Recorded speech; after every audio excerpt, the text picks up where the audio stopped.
இந்த போராட்டத்துக்கு பொது சொத்து எல்லாத்தையும் சேர்த்துப்பட்ட சொல்லிட்டு அதுவும் ஒரு வழக்கு போடுறாங்க. இப்போ மற்ற கட்சியெல்லாம் பார்த்தீங்கன்னா ரீசனாக பண்ணுவாங்க, இந்த மரத்தில் ஏற வேலை, இந்த குறைஞ்ச சட்ட வேலை எல்லாம் இருக்காது. நீ போட மாட்டீங்களா விஜய்க்கு? அவங்க பிளான்ஸ் சொல்லிட்டோம். ஃபர்ஸ்ட் மக்களை சந்திக்கணும். 234 மாவட்டத்திலும் போய் விஜய் சந்திச்சா மட்டும்தான் விஜய் ஆட்சி வர்றதுக்கான வாய்ப்பு இருக்கும். விஜய் கட்சியில சாதியெல்லாம் பாக்குறதா சொல்றாங்க. எல்லாம் ஒண்ணு சும்மா சொல்றாங்க. புஷியானந்த யாரும் மதிக்கிறதுலாம் எதிர்கட்சிக்காரங்க பண்ற வேலை அதெல்லாம். திமுக நல்லது பண்ணலன்றீங்களா? பண்றான் இல்லையே சொல்லல, ஆனா பக்க புறாடுங்க. இப்போ என்னன்னா இவங்க ஒரு ஓட்டுக்கு 1000 ரூபாய் கொடுத்துட்டு 1000 ரூபா கொடுத்து 1000 ரூபா கொடுத்தான்னு மக்கள் தான் சொல்றாங்க. ஆனால் 1000 ரூபா வச்சு ஒன்றும் பண்ண முடியாது. விஜய் வந்து குறைச்சிடா. விஜய் வந்தால் எந்த பிரச்சனை இருக்கு, ஆனால் விஜய் வர விட மாட்டாங்க.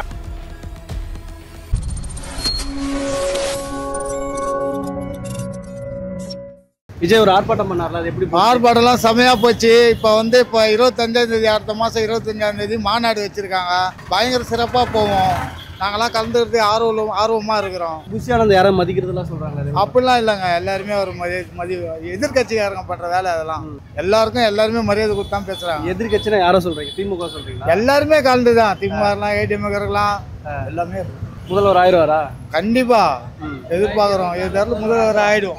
2026 முதல்வர் ஆக்குறோம். 3 ஆர்ப்பாட்டத்துல வெறும் 3 நிமிஷம் தான் பேசுறதா சொல்றாங்க. அதெல்லாம் நம்ம என்னங்க பண்ண முடியும்? டைம் அவ்வளவுதான் இருக்குது. மக்கள் வெயில்ல இருக்கிறாங்க, சீக்கிரமா பேசி முடியும். 11 மணி உங்களுக்கு வெயிலா?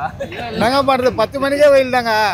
விஜய் அரசியல் வந்திருக்க எப்படி பாக்குறீங்க? 2026 ஆட்சி மாற்றம் வந்தால் தான் நல்லா இருக்கும். ஏன்னா ஏடிஎம்கே, பாமக ப்ளஸ் இவங்கெல்லாம் மாறி மாறி வரனால ஒன்றும் மக்களுக்கு எதுவும், தமிழ்நாட்டு மக்களுக்கு எதுவும் செய்கிற மாதிரி எதுவும் தெரியல. புதுசாக ஒரு கட்சி வரும்போது மக்கள் எதிர்பார்ப்பாங்க, நல்லா செய்வார். இப்போ என்னன்னா இவங்க ஒரு ஓட்டுக்கு 1000 ரூபாய் கொடுத்துட்டு 1000 ரூபா கொடுத்து 1000 ரூபா கொடுத்தான்னு மக்கள் தான் சொல்கிறாங்க. ஆனால் 1000 ரூபா வச்சு ஒன்றும் பண்ண முடியாது. ஆனால் முதலமைச்சர் நான் சொல்லுவார், 1000 ரூபா வந்துச்சான்னு தான் பார்ப்பாங்க. ஆனால் அவங்க செலவு பண்ணியதெல்லாம் கரண்ட் பில்லாக ஏற்றிடுவாங்க.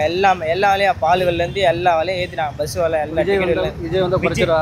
விஜய் வந்தால் எந்த பிரச்சனை இருக்குது, ஆனால் விஜய் வர விட மாட்டாங்க. ஆனால் ஒரு 10 வருஷம் ஆகும் விஜய் ஆட்சி வருது. ஆனால் 2026 ஜெயிச்சிருவான்னு சொல்றாரு. கண்டிப்பா ஜெயிச்சிருவாரு. எப்படி இதை சொல்றீங்க? களத்துக்கு வர மாட்டேன். கண்டிப்பா மக்களோட சப்போர்ட் இருக்கனால கண்டிப்பா ஒரு ஆர்ப்பாட்டம் நடந்துச்சு. ஒரு அரசியல் தலைவர் வந்து பேசணும்னா பேப்பரில் மேடையில் இல்லாமல் பேப்பரை பார்த்து பேசக்கூடாது, மைக்கை பார்த்து தான் பேசணும். மக்களை சந்திக்கணும். ஃபஸ்ட்டு ஒரு அரசியல்னா மக்களை சந்திச்சாதான் மக்கள் என்ன நிலைமையில் இருக்காங்க எல்லாம் தெரியும். சந்திக்கலையே, மக்களை எப்போ சந்திச்சிருக்கீங்க? மக்களை சந்திக்கிறதுக்கே டைம் கேட்குறாங்க. அதுங்க அந்த டைம் கொடுக்க மாட்டேங்கிறாங்க. காவல்துறை அனுமதியே கொடுக்க மாட்டேங்கிறாங்க. இப்போ இந்த ஒரு மெரினா பீச்சில் இப்போ நடந்த போராட்டத்தை பார்த்தீங்கன்னா, இந்த போராட்டத்துக்கு பொது சொத்து எல்லாத்தையும் சேர்த்துப்பட்ட சொல்லிட்டு அதுவும் ஒரு வழக்கு போடுறாங்க. ஆனால் விஜய் 2வது மாநாடு பார்த்தா விஜய் ரசிகர் என்ன ரசிகராகவே இருக்கிறாங்க அப்படின்ற மாதிரி தானே சொல்கிறாங்க. மரத்தில் ஏறுறாங்க, விஜய் மரத்தில் ஏறுறாங்க. இந்த அராஜகம் பண்ணுறதுனால தான் இந்தமாரிலாம் காவல்துறை அனுமதி தர மாட்டேங்கிறாங்க. இப்போ மற்ற கட்சியெல்லாம் பார்த்தீங்கன்னா ரீசனாக பண்ணுவாங்க, இந்த மரத்தில் ஏற வேலை, இந்த குறைஞ்ச சட்ட வேலை எல்லாம் இருக்காது. விஜய் வருவது சொல்றாங்க. எல்லாருமே வந்தா நல்லது. நல்லவங்க யாராவது ஒரு ஆள் வரணும், அவ்வளவுதான். விஜய் வந்து நல்லது பண்ணுவான்னு நினைக்கிறீங்க? பண்ணுவோம் நினைக்கிறது எல்லாரும் தான் நினைக்கிறாங்க. இந்த 2 கட்சியும் வேணும். திமுக நல்லது பண்ணலன்றீங்களா? பண்றான் இல்லையே சொல்லல, ஆனா பக்க புறாடுங்க. எப்படி சொல்றீங்க? அது போய் பாதி போய். விஜய் கட்சியில சாதியெல்லாம் பாக்குறதா சொல்றாங்க. விஜய் கட்சியில சாதி பாக்குறது, மதம் பாக்குறதெல்லாம் இருக்காங்க. மாவட்ட செயலாளர் நியமிக்கிறதே சாதி பார்த்தா நியமிக்கிறாங்கலாம் சொல்றாங்க. அதெல்லாம் ஒண்ணு சும்மா சொல்றாங்க. 2026 முதல்வர் ஆயிடுவார். திமுகவுக்கு அவருக்கும் தானே போட்டியே. ஒருவேளை அவர் ஓப்போசிட் கட்சியாக இருக்கலாம். பிறகு இது ஏடிஎம்கே வரும்போது சந்தேகம் தான். அது ஏற்கனவே தொலைஞ்சு போச்சு எல்லாத்தையும். இப்போ இந்த மோடியெல்லாம் சேர்த்து வச்சிருக்காரு. அதெல்லாம் வந்தனாக்கா இந்த ஊர் உருப்பட மாட்டான். 2026 முதல்வர் ஆகிறா இல்லையா? கொஞ்சம் கஷ்டம்தான் ப்ரோ. ஆனால் ஒரு 10 சீட்டு வந்தாலே விஜய் பெரிய விஷயந்தான். இளைஞர்கள் ஓட்டுலாம் போடுவாங்க. ஆனால் இந்த வாட்டி 10 சட்டமன்றத்தில் காலை வைக்கணும். விஜய் வச்சாதான் உள்ளே என்ன நடக்குதுன்னு தெரியும். மக்களோட பாதிப்பெல்லாம் விஜய் வந்து பார்த்து செய்யணும். ஏன்னா மக்களை சந்திக்கணும். 234 மாவட்டத்திலும் போய் விஜய் சந்திச்சா மட்டும்தான் விஜய் ஆட்சி வர்றதுக்கான வாய்ப்பு இருக்கும். ஆனால் வாய்ப்பு சுற்றுப்பயணம் போகிறதா சுற்றுப்பயணம் போடுறாங்க. ஆனால் எல்லாம் இப்போ நம்ம முதலமைச்சர் மாரி விஜயால் சந்திக்க முடியாது அவ்வளோ சீக்கிரம். ஏன்னா மக்கள் கூட்டுறதுனால பாதுகாப்பு அதிகமாக தேவைப்படுது. அதனால் வந்து சாதாரணமாக விஜயால் போக முடியாது. மற்ற தலைவர் மாரி நாம் தமிழர் கட்சி வேட்பாளர்லாம் சாதாரணமாக போய் மக்களை சந்திக்கலாம். ஆனால் விஜயால் அப்படி முடியாது. ஏன்னா பாதுகாப்பு தரணும் காவல்துறை. அதுக்கே அவங்க அனுமதி தர மாட்டேங்கிறாங்க. ஜட்புரி பாதுகாப்பு கொடுத்துருக்காங்க. விஜய் போகாமே மீடியாவில் சினிமா மாரி இது கிடையாது. அரசியல்ன்றது சாதாரண விஷயம் கிடையாது.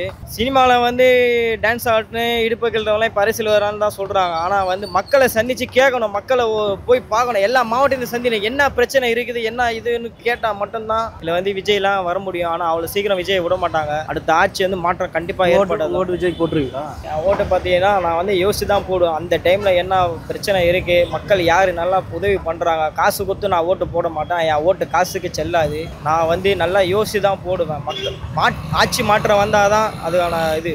ஏன்னா காசு கூட்டணி போயிட்டு என்ன பண்ணுங்க? பாஜகவோட கூட்டணி வைக்கக்கூடாது. ஏன்னா வைக்க மாட்டாங்க. ஏன்னா 400 கோடி 500 கோடி கொடுத்து ஷூட்டிங் கொடுத்துட்டு அரசியல் வரலாம், அது சாதாரணமாக வரல.